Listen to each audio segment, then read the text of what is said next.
principal, c'est d'éviter justement de prendre cette première cigarette. C'est l'objectif, c'est-à-dire éviter que les gens commencent à fumer.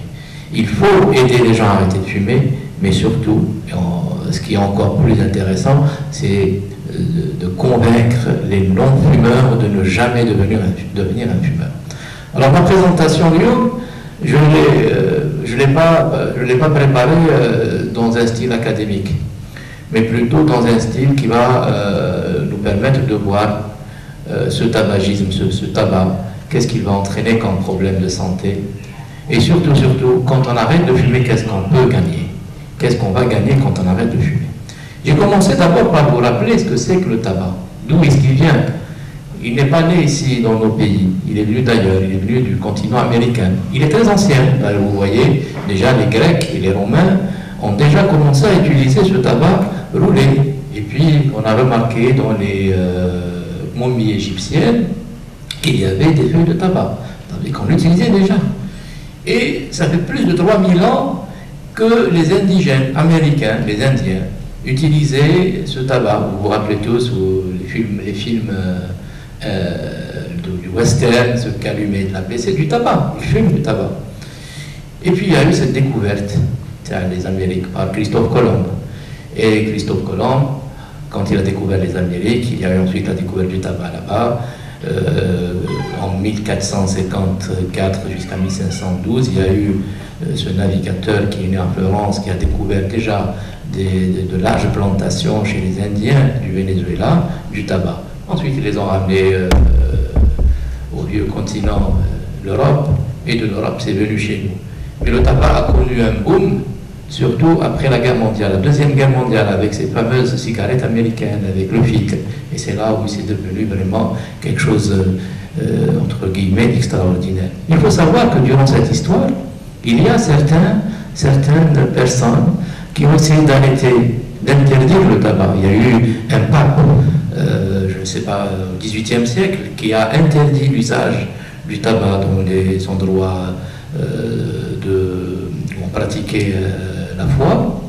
Et puis il y a également le roi Jacques Ier d'Angleterre en 1619, qui est le premier, qui est virulent adversaire de ce tabagisme et qui avait dit que cette habitude est dégoûtante, repoussante pour l'odorat, dangereuse. Il a décrit déjà ce que le tabac pouvait déjà entraîner, et donc il avait essayé d'interdire.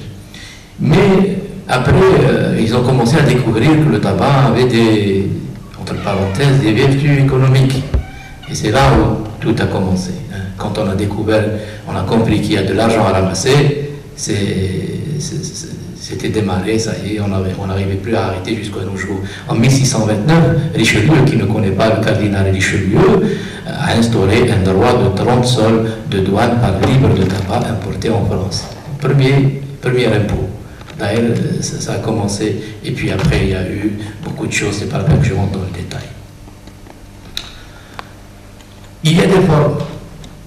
Les industriels se sont un petit peu donnés à nous inventer tout ce qui pouvait nous attirer vers cette cigarette. De belles boîtes, de belles publicités. Et puis il y a plusieurs formes. Il y a le tabac prisé, il y a le tabac cigarette, il y a la cigarette, le cigarios, le cigare, etc. Et dans toute cette histoire-là, ce tabac contient plus de 4000 substances chimiques. Ce sont des substances chimiques qui sont toutes toxiques, cancérigènes. Vous voyez là, c'est un petit... Juste pour voir, il y a des acides, il y a même de l'arsenic. Ah bon, l'arsenic. Il y a de l'arsenic dans le tabac, dans la cigarette de tabac. C'est un poison. Le CO, les goudrons, les hydrocarbures, toutes les cochonneries, si vous voulez, existent dans ce criminel qui est la cigarette. 4000 substances, plus de 100 toxiques, plus de 50 cancérigènes sont contenus dans la fumée de la cigarette, sans compter le papier. Même le papier, il est cancérigène. Donc il n'y a rien à en tirer. Et puis, il y a, je vous ai dit, plusieurs types de tabac. Il y a le tabac roulé qui est pas cher pour les jeunes, malheureusement. Mais attention, le rendement en goudron, en nicotine, en CO est 3 à 6 fois supérieur à une cigarette habituelle. Une cigarette roulée est égale à 2 cigarettes classiques. Mais attention, hein, les cigarettes qui se vendent actuellement, ce sont des cigarettes qui sont toutes contrefaites, ce qui fait qu'on ne sait même pas ce qu'il y a dedans. Même ce qu'ils nous donnent comme taux, soi-disant les taux de goudron, de nicotine, etc., même pas sûr, on n'est même pas sûr que ce soit de vrais taux, parce que ce sont des cigarettes qui sont toutes pratiquement contrefaites. La toxicité du tabac à rouler dépend de plusieurs facteurs, nous ne rentrons pas dans ce détail. Alors il y a eu ce fameux filtre pour diminuer soi-disant l'absorption de goudron et de CO, mais la toxicité reste toujours très très très élevée. Au mieux, 2 fois moins de tabac qu'une cigarette, papier fin et filtre est égal à moins de toxicité qu'une cigarette habituelle, mais ça aussi reste à démontrer. Ce fameux filtre qu'on nous met, en principe il est censé faire quoi? Il est censé diminuer un petit peu le taux de goudron qu'on inhale, le CO, la nicotine qui est responsable de la dépendance. Mais attention, les fumeurs qui fument sans filtre ont besoin de 2 cigarettes avec filtre.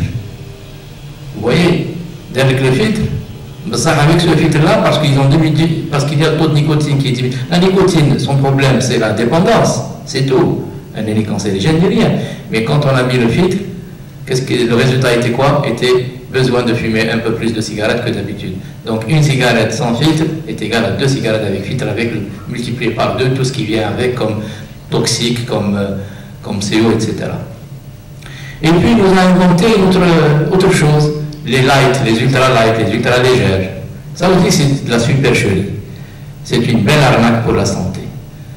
C'est une cigarette qui est aussi dangereuse que la cigarette ancienne ou sinon plus dangereuse. Pourquoi?